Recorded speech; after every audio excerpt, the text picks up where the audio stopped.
The first flight, the Y-3 aircraft, starts off with a goal to reach 10 kilometers in altitude. With the new super turbocharged Rolls-Royce Merlin engine, this was able to successfully reach the flight. The first sounding rocket launches off from the launch pad called the Aerobee, and it marks the first flight of rockets. The second launch is the Bumblebee, which is to break the Kármán line and reach 100 kilometers. This utilizes the upgraded kspr liquid fuel engine as well as really powerful solid rocket motors. With no possible recovery of the rocket, it falls back straight down and destroying itself upon impact. The first experimental rocket plane is air-launched, containing one XLR rocket engine.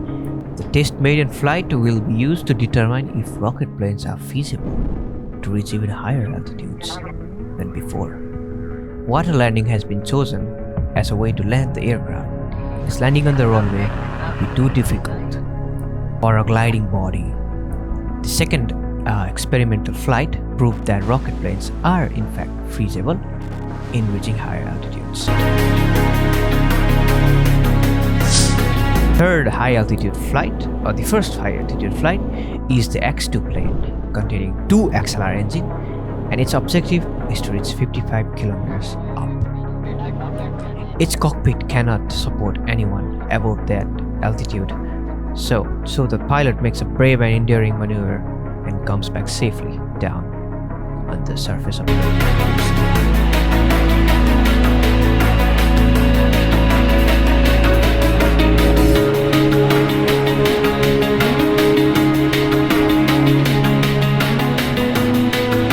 The same X-2 flies on the high-altitude flight too. This has been upgraded with an RCS system. The previous flight failed to reach the desired altitude record, so it has been outfitted with RCS system. This time, it successfully reaches the altitude. However, the extreme re-entry G-forces was too much for our pilot Andrew Sanchez to handle, and he fell unconscious during the flight. He had to make an emergency landing and abort the secondary objective of reaching even higher altitude. However, the craft manages to survive an emergency landing on the ocean, and Andrew Sanchez lives to tell the tale and all. This is a WAC-SR 150 km sounding rocket capable of putting heavy sounding payloads up in upper atmosphere. Uses the newly built AZ-1027 engine as its mid booster and the XASR engine as its final vacuum booster. WAC Bio consists of a biological sample equipped with a parachute and a complete recovery system tested to see if a craft can be recovered from a suborbital trajectory or not. The same WAC series of rocket has been selected for this mission.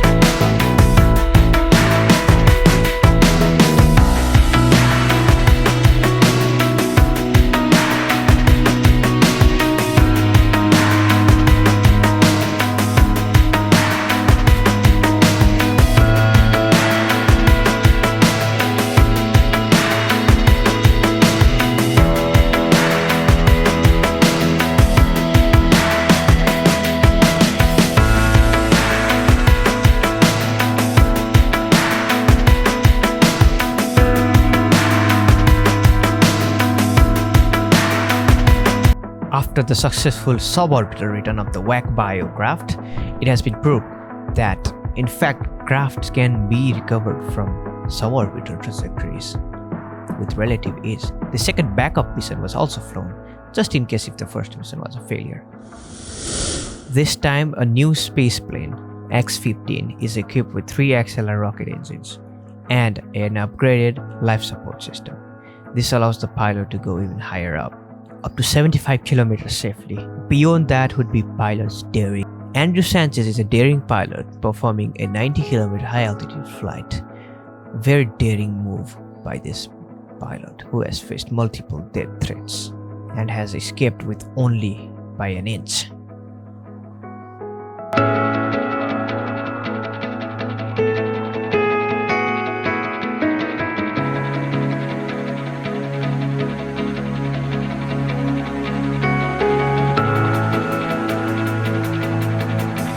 From the USA, we import the Juno sounding rocket, and on top of it, we put a film camera to get the first images from the space.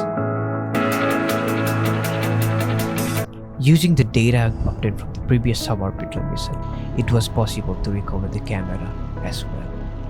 A second Juno bio mission is flown, this time with an additional biological capsule. It contains a small dog and a monkey inside the capsule.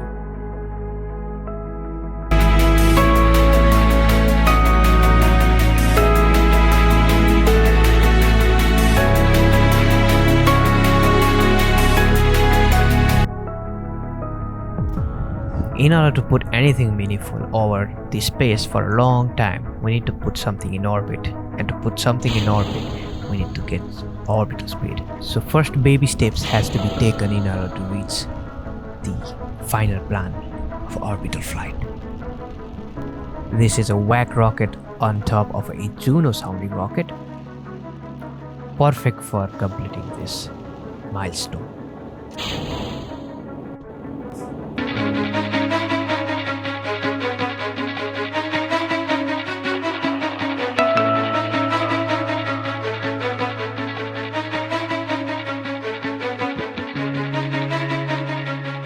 The downrange distance is accomplished, and the scientists now wonder how we can put something up in orbit. Keep watching the next episode to find out what happened thereafter.